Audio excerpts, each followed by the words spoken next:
Welcome, everybody, to HR Tech Talks. I am George Rogers, and I'm so glad to be here once again. We've had a little bit of break, but I'm excited about being back with you today. I'm more excited about our special guest that we're going to be having a conversation with Ben and Fama Technologies and a lot of things that they're doing so great. They're also an HR award winner for this year, and so we're excited about them, having them here to talk about some of the incredible work that they're doing, their technology is doing, and potentially get into some of the research that they have out. So without further ado, I would really like to get Ben on here and dive into this conversation with us today. Ben, what is going on? What's going on, my friend? I'm so excited to have you here. If you don't mind, just as our audience is joining in with us today, can you talk a little bit about who you are and what you do? Maybe dig into the story of Fama and where it came from as well. Yeah, sure. Happy to do it. And yeah, thanks again, George, for having me on. I'm Ben Mones. I'm the CEO and founder at a company called Fama. We're an online screening business that makes hiring great people easy. Our whole perspective is that the signals of workplace misconduct, the signs of workplace misconduct have evolved to sort of include the sorts of sources of where we live our lives. So digital identity, who we are online. What we do is we really help productize insights from the publicly available web so that people can leverage them, identify, that person that, might have acted intolerant towards others, threatening towards others, that sort of thing before bringing them into their organization. So, give you an example, just this year, we've done everything from stopping a workplace shooter to, finding a doctor who was selling body parts on Twitter, believe it or not. So, that's the world that we live in. Really, if you think about who we are online, our digital identities, there's so many pieces of content out there about us, so much more being created every single day that it's difficult for HR leaders to kind of wrap their arms around that and identify that sort of thing in a compliant, but also focused and productive manner, right? And so that's what we do. We build software that helps unearth all those valuable insights in the talent screening process. And yeah, I started the company almost 9 years ago now or so, and I didn't come out of HR or talent acquisition, but my background was really in enterprise software. So I've been doing startups pretty much for my whole life at this point, in addition to some whole hog barbecue before that. So I'm like a barbecue tech guy somewhere in between. But at one of my early startups, I hired a guy, looked great on paper, resume, references, checked out, seemed like the right person for the role. And unfortunately, 6 months in to that person's tenure, they ended up sexually harassing one of our top salespeople. Horrible experience with the victim for the company. The sort of headline there, though, unfortunately, was that, after the fact, when we tried to kind of unwind everything, unpack it, see what we missed, see if there was anything we could have done to prevent this from happening, we happened to see all over this guy's social media, like pejorative, misogynistic content about women that, had we seen it, we never would have hired this guy and brought him on board. So it was sort of the first moment where I experienced the sort of what I mentioned at the top of the call, this question of saying, hey, look, these signals, they exist online, they exist in our digital identity. We have to be able to use those and leverage those as part of, making a great hire. So started Fama about a little bit less than 9 years ago at this point. And since then, we've raised, about $35 million, went from in-person to remote, reach about 3,500 clients, acquired our biggest competitor just a couple of months ago. And having fun. So that's me and that's Fama. That is awesome. So really talking about a little bit more about this technology, because I believe it's transformed. I had the opportunity to meet your team earlier this year at one of the tech conferences, and really understanding how Fama has really transformed the tech space in the system processes of online screening and things of that nature. What's really set the platform apart from other traditional background checks solutions?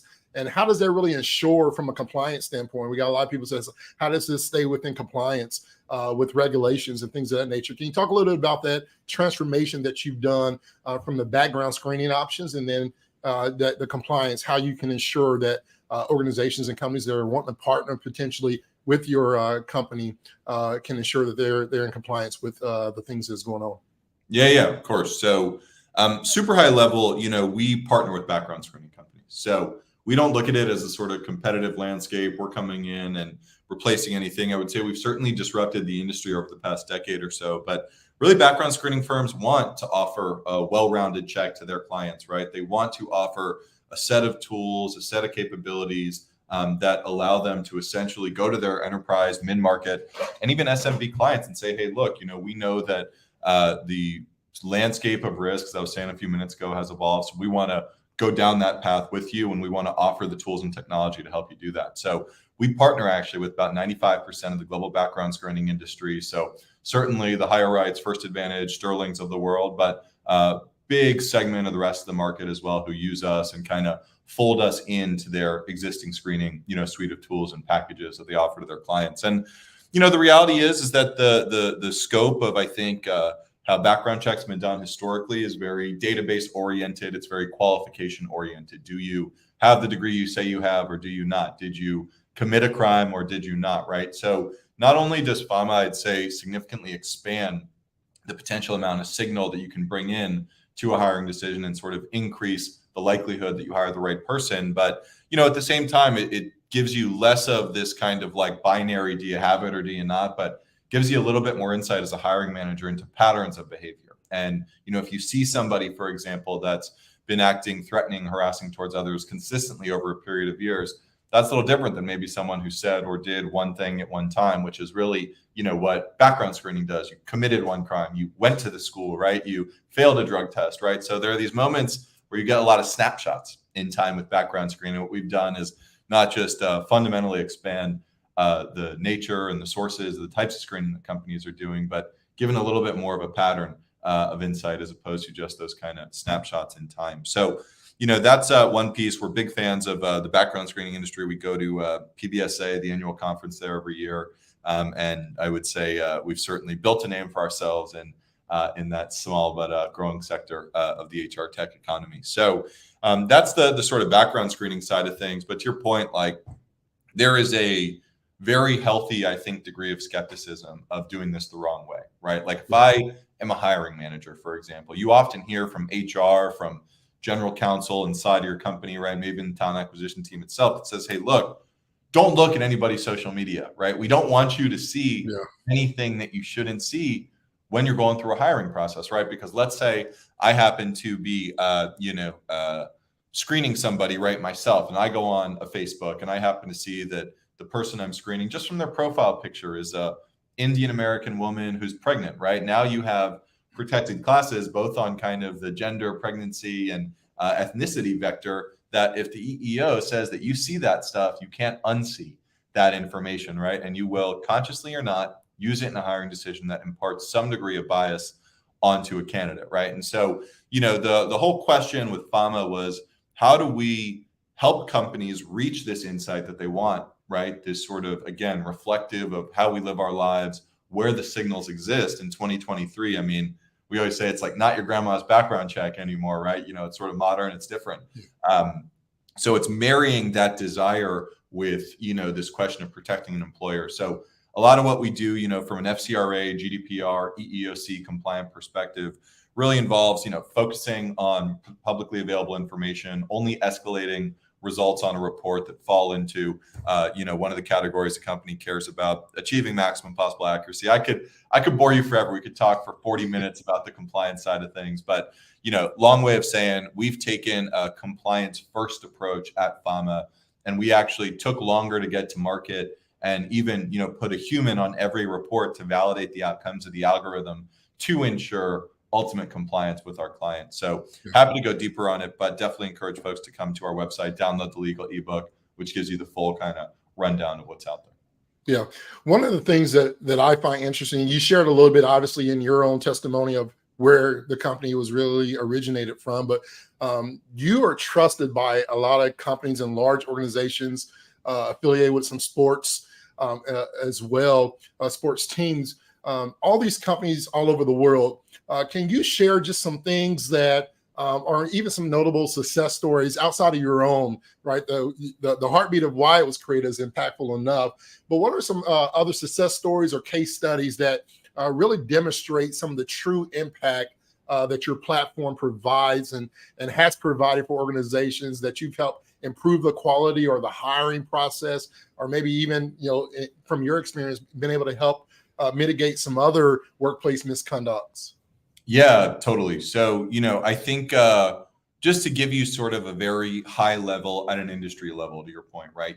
This question of what's the pharma impact today? What are we finding on behalf of our clients? And that's where some of that research you mentioned actually comes in, which can actually frame industry by industry how often we're finding signals of misconduct, right? And that varies, right, between entertainment and media, at a 27% almost hit rate of some type of misconduct, down to healthcare, we get closer to that 3 to 4% overall hit rate, right? But the unique piece at a macro level in the report, it's called our State of Workplace Misconduct Report, goes through anonymized and aggregated data of all the checks that we've run that allows us to essentially extract trends at an industry level. So you can really see what we're finding as a reader, industry by industry, and sort of compare and get a sense of what you might be missing by not running these checks yourself.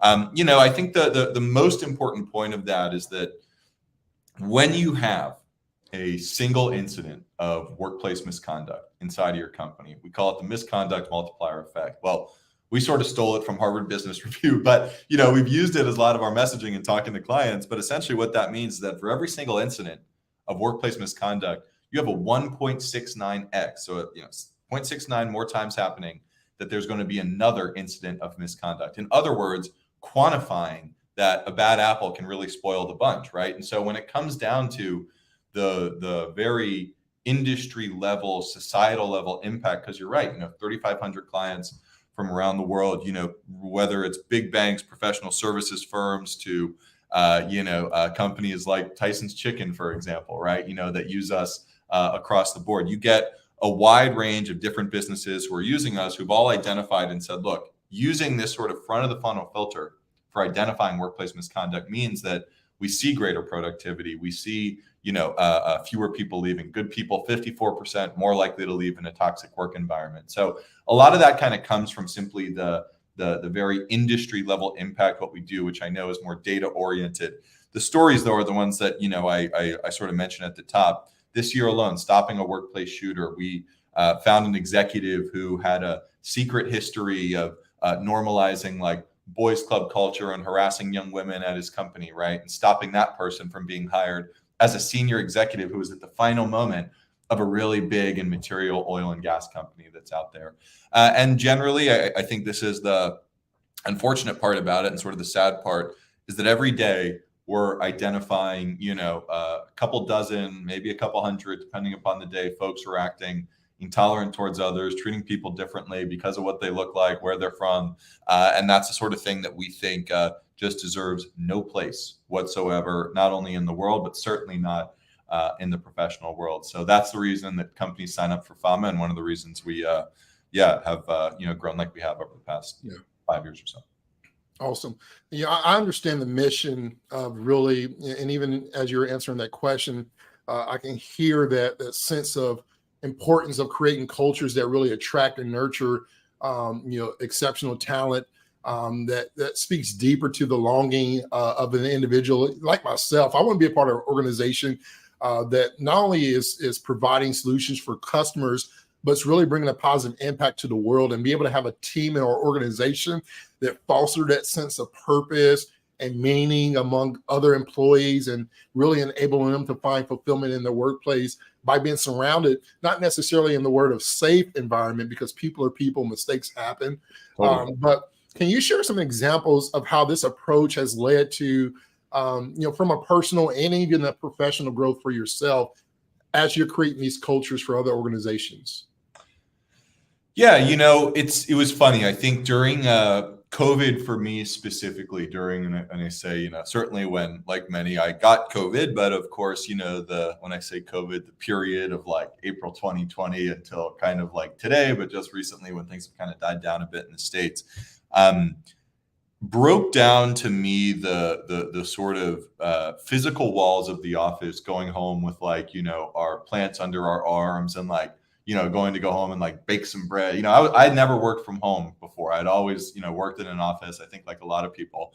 And, historically, I had sort of seen this separation between my work and my home life, right? The sort of work Ben and the personal Ben, right, if you will. And, the pandemic for me really broke down a lot of those, in a very literal form, the physical barriers between home and work life, And I think what I've seen and what a lot of other, folks have seen, especially as we've seen more adoption of FAMA, is that as that transition happened, we started to realize like, oh crap, like we spend our whole life at work, right? Like I spend so much of our operating hours, of our time, of our energy, the joys, the sorrows, the ups, the downs, right? So much of that happens in those 9 to 5, 8 to 4:30, whatever it is, hours of the day, right? And so that same question of going home and saying, what do I want in my home life? And maybe I should think about those same sort of things in my work life, right? I think a lot of people went through that and said,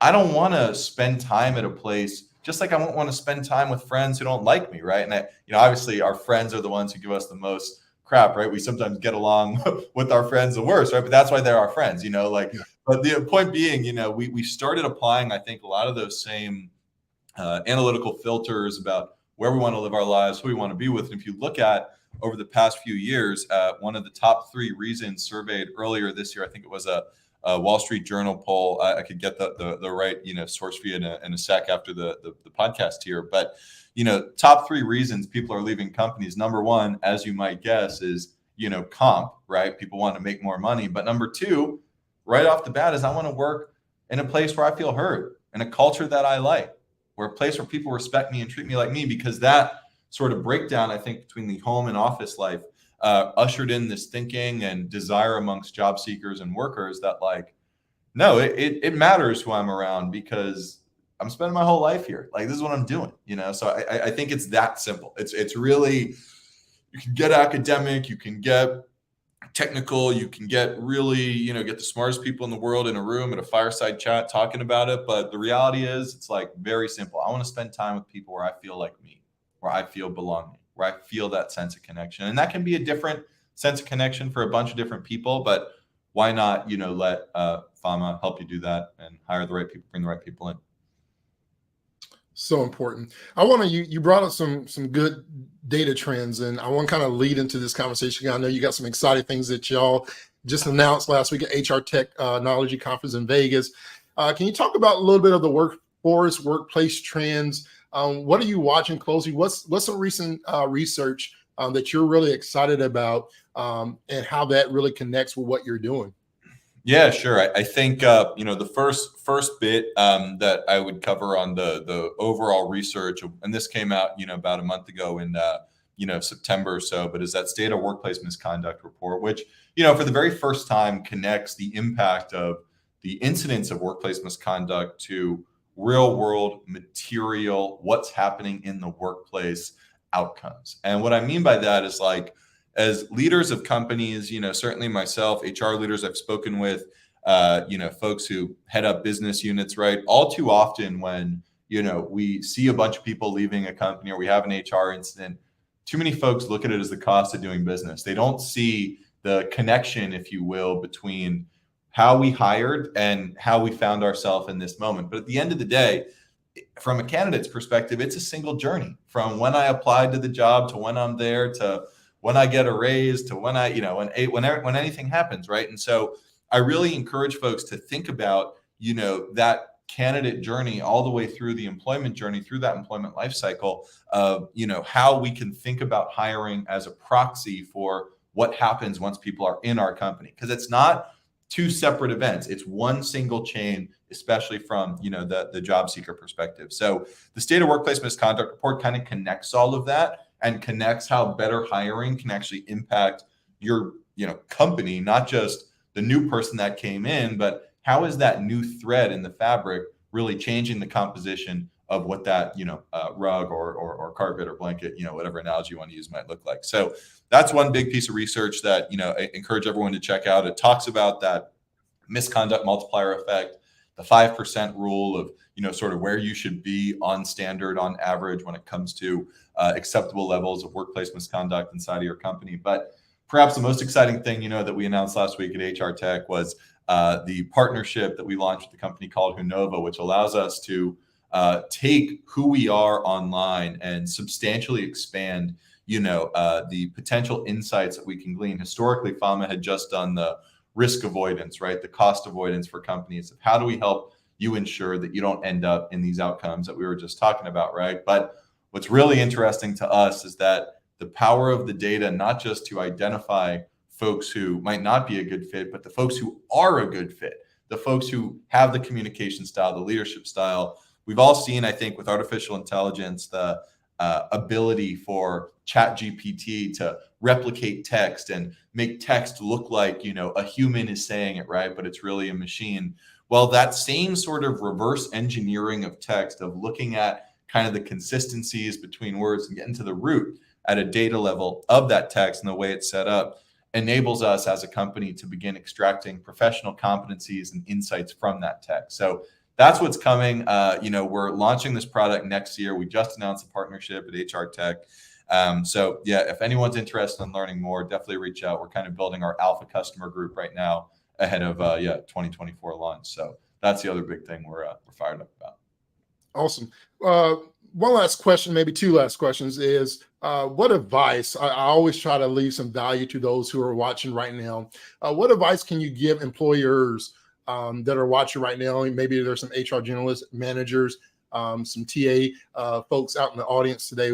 What advice can you give them to help them improve their hiring and retention efforts right now in the space that we're living in right now, and as they moving forward to 2024? Yeah, sure. I think the sort of beating that old drum of saying that there's no silver bullet when it comes to solving that problem, right? And improving hiring and retention. And I think understanding and almost atomizing your end-to-end hiring funnels, your recruiting funnels.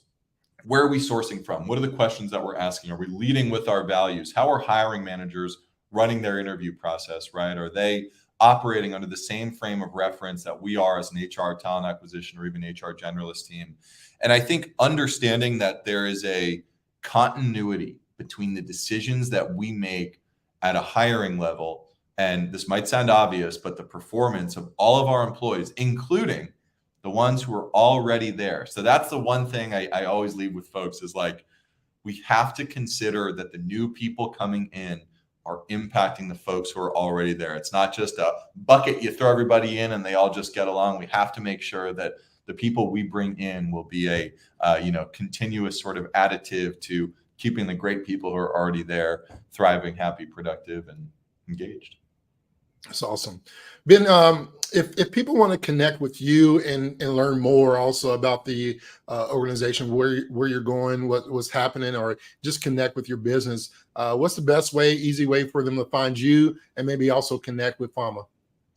Totally. Appreciate it. And I would just say, head up to our website, fama.io. That's FAMA.io. Go there, get a bunch of resources. We've really designed our site to be like a knowledge information repository. So a lot of great content there you can check out and read, but of course, like pretty active on LinkedIn. So give me a follow, give me a connection, shoot me a DM, and come hang out. We're everywhere. Awesome. Ben, it's been great, man. I appreciate your time. I appreciate you joining me here today at HR Tech Talks. And we'll chat soon, my friend. Appreciate it, George. Thanks a lot for having me on. Thank you. Wow, so much great things are happening. Fama, when I met them, as I said earlier, the team there blew me away with the capabilities and the potential impact that they can bring to organizations such as yourself. So I encourage you to connect. Again, the website is fama.io, fama.io. You can connect more about that, find out some of the recent research that they're going to be sharing, as well as some updates in their partnership they just announced just last week. So once again, check them out, fama.io. And you connect with Ben also on LinkedIn. We'll drop his link in the chat right now so you can connect with him as well. We appreciate everybody joining us here on this HR Tech Talks. Remember, you can also sign up and join us so you can notified on the next coming HR Tech Talks coming in the future. We're excited. We got some more of our HR award winners from 2023 that's going to be joining us live here in the next couple of weeks. And so don't miss out. Join and connect with us as well. As always, we appreciate everybody joining us, and we thank you so much for joining me and spending some time with me and Ben today on HR Tech Talks. Until next time, take care.